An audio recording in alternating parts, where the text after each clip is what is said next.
We just keep playing basketball. Obviously, we learn from every experience, so I think we do learn from our mistakes from the past games, but that still doesn't stop us from coming out and playing our style of ball. But we do and are aware of when to try to get better ones, when the momentum isn't going in our direction, and when to get to the basket, get to the paint, etc. So we just, learn from every game and we move forward.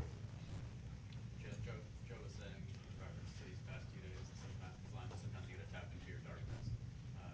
Just for you, like what were the past couple of days like? How do you guys have been through a lot these past years as a group in general. How do you guys kind of push everything aside and remain focused on what you're doing right now? Yeah, I mean that's the playoffs. All the work you put in all year adds up to these moments. So this is the most important time of the year. It's the most important thing for all of us. So, and it's not going in our direction. We don't complain. We gotta find ways to win, dig deep, stay together as a group, and come out and perform. I think tonight we did a much better job of just playing 48 minutes. After seeing so many quality looks not go down in the first 2 games, how much of a relief and a confidence booster was to see the process and the results align more closely today? And mentally, what does that do for managing when they start to go on a run? It's great. When we got open shots, shoot them with confidence, knock them down. We got great shooters on this team. Still got to continue to get to the paint, continue to put pressure on the rim. And I think we can even, shoot the ball even better and even be more aggressive. And as we get more comfortable in this series, hopefully we'll be able to see that. How's that experience kicked in? It's a 7-game series. So you go down 2-0 and the outside world is panicking. You guys know how long a series can be. How does that manifest itself in the locker room as the game's going on? Yeah, you got to beat us 4 times. I mean, that's what it comes down to. Not twice, not once, not 3. You got to win 4 games. So it's a lot of basketball to be played. Jaylen, sorry, I don't want to jump in and be rude. We know, there were 20-point leads in the first 2 games as well. So when you get that big lead again, what was different? Was there any feeling of, all right, we're back there again, or how did you not fold this time and sort of punch back instead? I think that third quarter just coming out with urgency and just keeping our foot on the gas and just playing all the way through, not, letting up, not settling or getting a little complacent, just, continuing to play basketball all the way through the game. So I think we did that tonight, and that's why the result was what it was. You guys, your character or your fortitude is challenged. Has it been the last 72 hours, or whether you guys are going to, come out with aggression, or you're going to roll over? Does that anger you? What has the last 72 hours been like, or do you not listen to outside voices? It's been like that my whole career, so it's really no different. People just, when adversity hits, people tend to, get excited or emotional, and we just got to stay the course. My job is to come out and help lead this team to wins. We haven't been doing that, but, I'm very optimistic that, the next game and the games to come that we will. You don't get emotional at all, Jaylen? It doesn't upset you at all?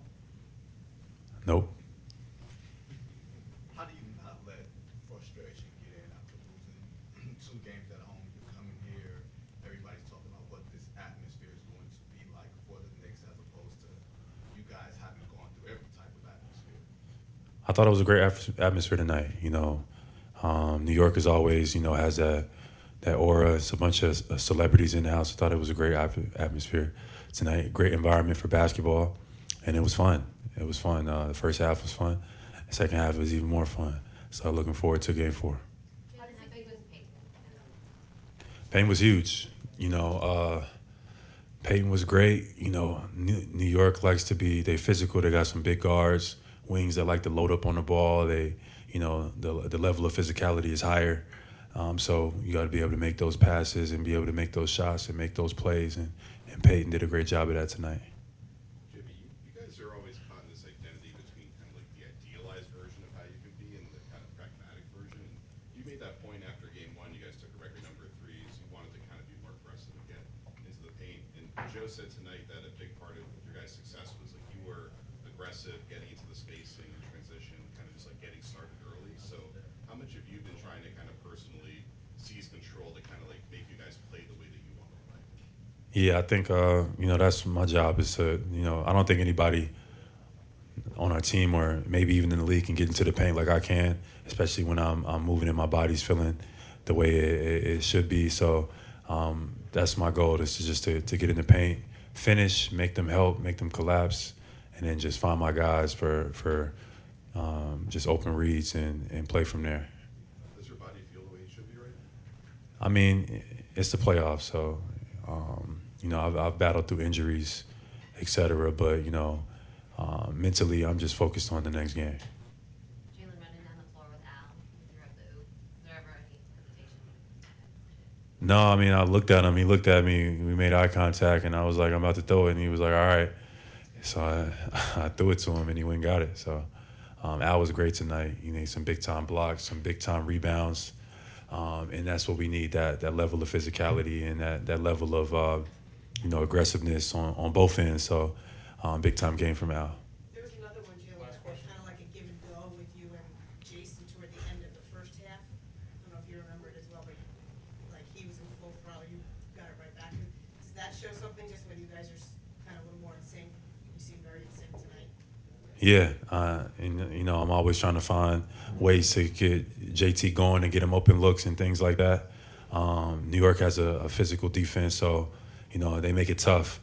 But getting down transition, just like that opportunity you're talking about, is a way to get away from the defense and just get out and run. I mean, it's the playoffs. It's the biggest time of the year. There's going to be a different narrative essentially at every game. And I've been on record. I talk about it a lot, just not riding the emotional roller coaster of a win or a loss. Just understanding that this core group, we've been through a lot of series together, a lot of games, a lot of moments. So just continue to rely on each other throughout, whatever we're going through. How difficult is it to block out all of that discourse? Do you? Yeah, I do. Jason, what adjustment you guys did today to can fix another game? I think one thing we tried to be more intentional about our spacing. Getting guys in the right spots. We always talk about respecting each other's space. And being intentional about what action we want to be in and who we're trying to tackle, whatever the case may be. I think our spacing was a big part of that. Jason, after seeing so many quality looks not go down in the first two games, how much of a relief and a confidence booster was it to see the process and the results align more closely today? It's just a matter of time. We're all professionals. We work really hard on our craft. We put a lot of time in. You understand there's times where your shot might not be falling, but it always balances out. Jason, I was going to ask that maybe it's just totally oversimplified analysis, but when that first three-pointer was like literally nothing but net, it didn't even touch the rim. Does it register? Do you feel like, all right, I'm in for a good night, or is that maybe way too oversimplified? I mean, it's a great feeling when your shot is falling and you feel good and confident. As a basketball player, you feel great when your shot is going in, but it can't. That's not the end all be all. It's a lot more factors that go into the game, obviously, but that's a very important one for sure. You sense it took anything out of them? I mean, when you guys start, whatever it was, 6 out of 7, you see any shoulder sagging or anything like that? Like, damn, they're off today. No, I wasn't paying too much attention to their body language or anything. Jason, Joe has stressed over and over to us about cutting down live ball turnovers. Obviously, you never want to turn the ball over. Over the course of the game, what's the key to kind of having awareness to it, having a rhythm that you're not doing that? What kind of can get behind that, make sure you don't do that? I mean, they're a really talented team. So you start giving them opportunities in transition, to run, and guys start getting open threes and layups.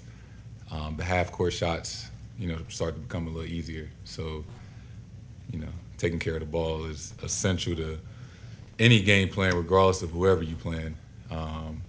You got to take care of the ball. Jayson, over the course of the regular season, you guys had some of those inexplicable losses at home, and then you go on the road and you dominate on the road and kind of answer a lot of questions. Why is that happening again? Is it just like a weird thing that's happened? And what is it about after those really tough losses at home that getting on the road kind of snaps some things into focus? Yeah, home court is important.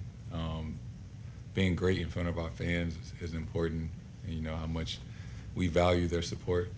But at the same time, right, if you want to be special, if you want to be great, you got to win some games on the road.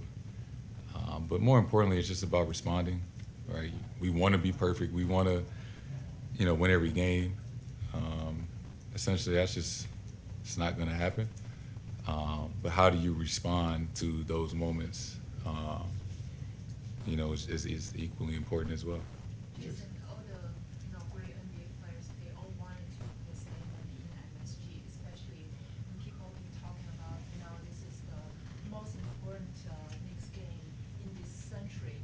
And do you feel like after this game, you already put your statement at MSG and showing people what type of player you are under such pressure?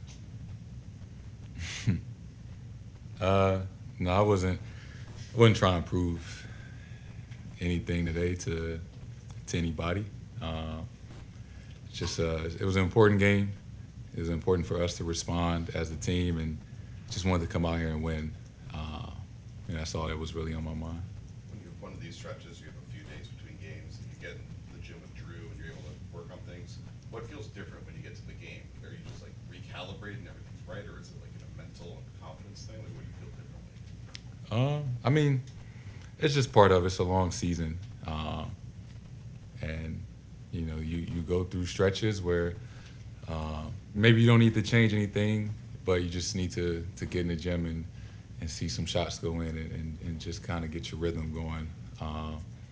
That's where the confidence stems from, all the work that you put in, the muscle memory and things like that. Been doing that my whole life. Jayson, you've been heavily criticized throughout the year, throughout your career. People have been tough on you. When you hear that, you've kept your calm. You took the bullet a couple days ago when you talked to us. Are you feel any different over the last few days? Does it change you, or are you more numb to it? Like, what is it that you're doing? Like, what is it that you're doing to keep so cool? Before the game, you're laughing, you're joking. Like, one of the bigger games of your career, not the biggest, but one of them. I mean, what is it that you keep cool? What are you doing? You understand what comes with being that guy, right? I live a great life. I ain't gonna lie. It's a lot of. I make a lot of money. I take care of my family. I've been able to experience a lot of things. But you also have to accept what comes with that, right? I get a lot of praise. I get a lot of credit. I get a lot of accolades. But I'm not perfect. And there's times where, I've needed to play better. I needed to do more. And, that's what comes with being, that guy. So just understanding that, and it's not, that people don't just criticize me. There's a lot of people that came before me that they criticize, and it's going to be people that, come after me that they criticize. And, for me, it's a sense of joy that I play with, right? Coming into a game, with an angry face and mad at the world, that's not who I am. That's not when I play my best. So I always say you got to be the same person when things are going great and when things aren't going great. You can't switch up. That's the character of a good man. Last question. Is there a temptation to want to do more, like you just said, like you need to play better? Is there a temptation to want to do too much, to want to exploit every mismatch, to want to take the kill shot every single time? Like, how do you balance wanting to do more with, oh, we got a pretty good team around us, we can do what we do and do it better?